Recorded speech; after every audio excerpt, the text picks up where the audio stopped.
Hello बच्चों, let's see this question. So the question says a particle execute SHM along a straight line with a mean position at x equals to 0, period 20 second and amplitude is 5 centimeter.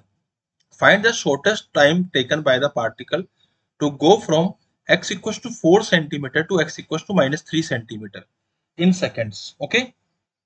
So first of all, we will write the key concept here. So what are the key concepts that will be used here in this question? तो we can say कि जो भी हम लोग angle cover करते हैं in the जो भी हम लोग फेस कवर करते हैं या फिर फेजर डायग्राम में एंगल कवर करते हैं, that phi is equals to what? Omega into t, where omega is the angular frequency and time is t, the time taken. Okay, and we can also write that omega is what? Omega is 2 pi by capital T and t जो होता है हमारा time period होता है, and amplitude जो होता है हमारा it is denoted by a here.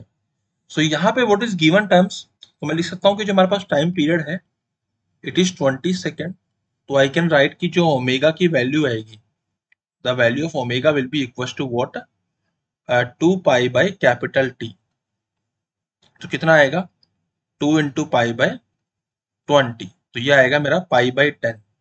This is my pi by 10 radian per second is my omega.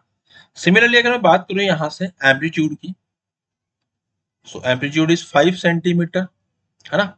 Amplitude कितना हो जाएगा मेरा? 5 सेंटीमीटर हो जाएगा, तो इसको मैं 5 सेंटीमीटर के टर्म्स में रहने दूंगा अभी.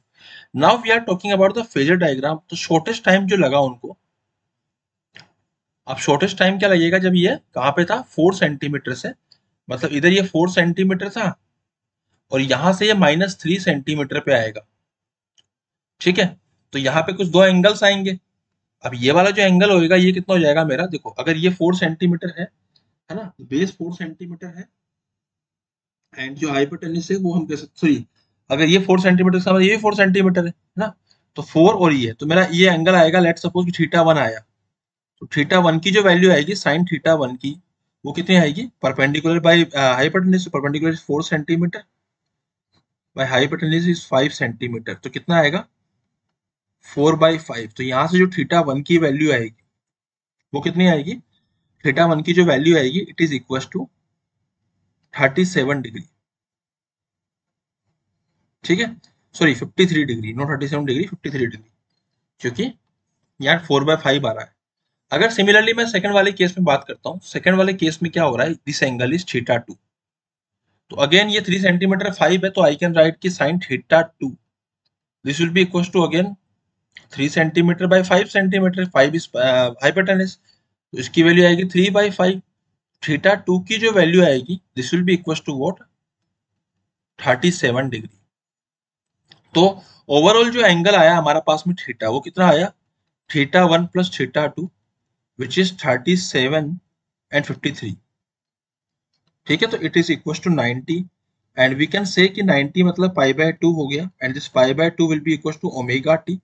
तो यहां से हम लोगों को pi by 2 will be equal to what? Omega. तो it will be pi by 10 and two time T. T pi से पाई कैंसिल आउट हो जाएगा and T will be equal to 10/2 is 5 second.